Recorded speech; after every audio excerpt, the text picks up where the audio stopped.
भाई सारे भाइयों हाथ जोड़कर राम राम सत श्री अकाल। श्री वाहिगुरु जी का खालसा, श्री वाहिगुरु जी की फतेह जी। साथियों, 13 तारीख से शंभू बॉर्डर और खनौरी बॉर्डर पर मोर्चे लगे हुए हैं। देश के किसान, खासकर हरियाणा पंजाब के किसान अपने हकों के लिए, अपनी मांगों को पूरा कराने के लिए अपने देश की राजधानी दिल्ली में जाना चाहते हैं, लेकिन सरकार पूरा तानाशाही रवैया अपना रही है। आपने देख लिया होगा पिछले 8-9 दिनों में इंजेक्टर, मोटार, आंसू गैस के गोले, 12 बोर के राउंड सीधे किसानों पे फायर किए जा रहे हैं। हमें ऐसे हमारे साथ व्यवहार किया जा रहा है जैसे इस देश के नागरिक ना हो। कहने के लिए तो हमें अन्नदाता कहा जाता है, लेकिन अन्नदाता के साथ ऐसा व्यवहार किया जा रहा है जो देश के ही नागरिकों के साथ नहीं किया जा सकता।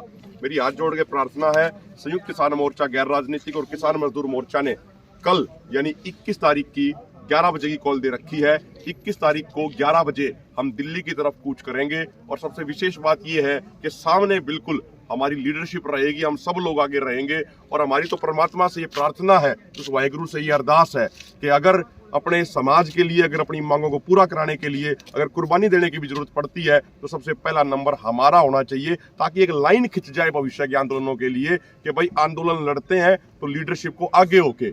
हम ये नहीं चाहते कि हमारे किसी नौजवान भाई के साथ कुछ भी हो, क्योंकि लीडरशिप में हम हैं तो कुछ भी हो तो वो हमारे साथ पहले होना चाहिए।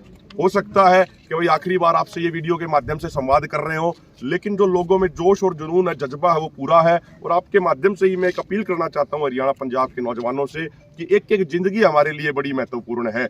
हमें पूर्ण तरीके से शांति के साथ रहना है, हमें कोई भी हिंसा नहीं करनी है। सरकार जो हिंसा करे, सरकार जो वायलेंस करे, उसका जवाब हम शांति के साथ देंगे, उसका जवाब हम धैर्य के साथ देंगे। यदि हमारा मोर्चा शांतिपूर्ण रहेगा, यदि हमारा मोर्चा धैर्य के साथ चलेगा, अहिंसक तरीके से चलेगा, तो दुनिया की कोई ताकत नहीं है जो हमें मोर्चा जीतने से रोक सके। सरकार के भी कुछ लोग होते हैं जो लोगों का, आम लोगों के बीच में घुसा के सरकार हिंसा कराने की कोशिश करती है। हमें यह ध्यान रखना होगा कि अगर गलती से भी कोई 1% कोई दूसरा गलत आदमी आके हमारी तरफ से कोई हिंसा करा देता है तो पूरे मोर्चे का बहुत नुकसान होगा। इसलिए मेरी तमाम भाइयों से हाथ जोड़ के प्रार्थना है, आपकी लीडरशिप आपके बीच में रहेगी, बिल्कुल आगे रहेगी यहाँ पे। और हरियाणा पंजाब का कोई भी ऐसा गांव नहीं बचना चाहिए जिसमें से 10 से 15 आदमी कल यहाँ पे खनौरी बॉर्डर पे या शंभू बॉर्डर पे ना पहुंचे। ये हमारी फसल की, नस्ल की, इन छोटे छोटे बच्चों के भविष्य को बचाने की लड़ाई है। हमें और कुछ नहीं चाहिए, इन छोटे बच्चों का भविष्य बचाना है। इसलिए आज हमें मजबूती से खड़ा होना पड़ेगा। आजादी के आंदोलन में भी लोगों ने कुर्बानियां दी थी जब देश को आजादी मिली थी।